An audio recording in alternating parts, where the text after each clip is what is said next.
Ya, keluarga Indonesia kembali lagi bersama kami di Kumpul Keluarga, masih membahas tentang bagaimana meningkatkan atau menanamkan nilai juang pada anak, khususnya remaja.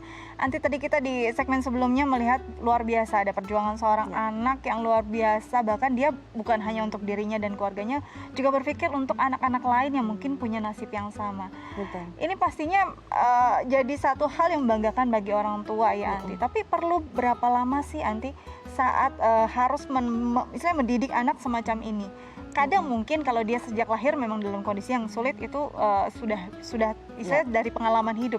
Tapi ada mungkin anak-anak yang apalagi di masa pandemi orang tuanya tiba-tiba jatuh gitu ya.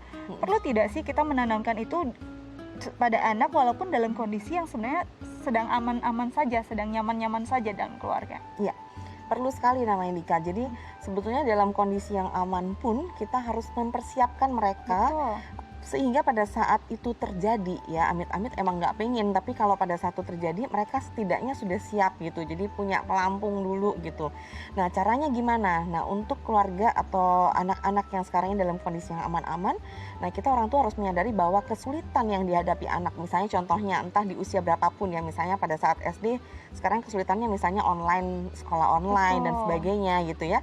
Untuk anak-anak yang SMP atau SMA kesulitan memilih jurusan misalnya.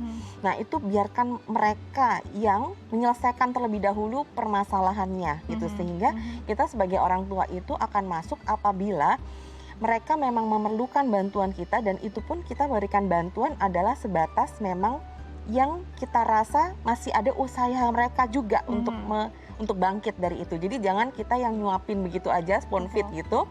Tapi kita misalnya contohnya kasih tahu langkah-langkahnya atau contoh-contohnya dan biarkan mereka yang melakukannya sendiri.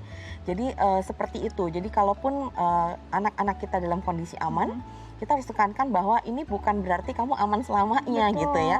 Kamu bisa lihat teman-teman yang ada di luar sana, kita bisa berikan contoh-contoh, bukti-bukti lewat berita-berita, sosial media dan sebagainya gitu.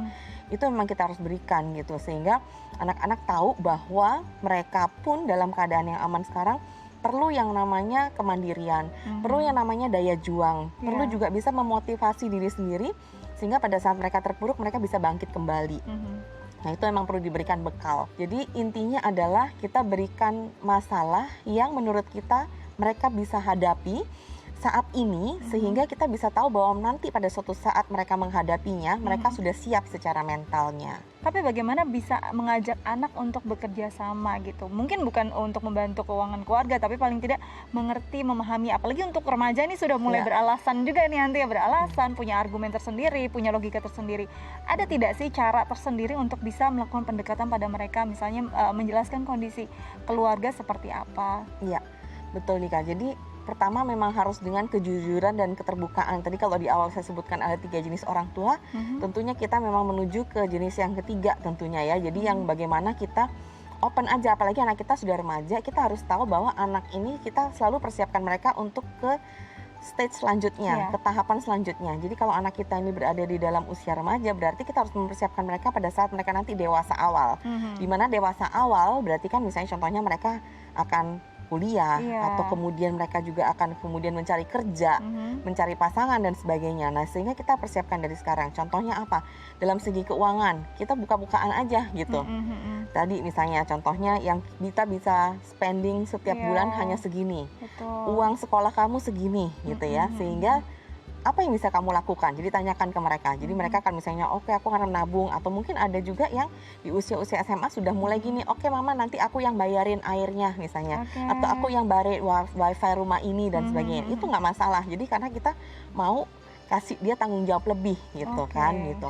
Itu sebenarnya sudah salah satu langkah untuk kita mengajarkan kepada anak kita tentang bagaimana mereka juga tanggung jawab terhadap dirinya dan kehidupannya tentunya. Itu dia. Ini luar biasa sekali. Mudah-mudahan bisa jadi inspirasi untuk keluarga Indonesia di rumah ya, Anti ya. Anti, terima kasih banyak. Sukses terus dan jaga kesehatan ya, Anti ya. Amin, Dika juga ya. Oke.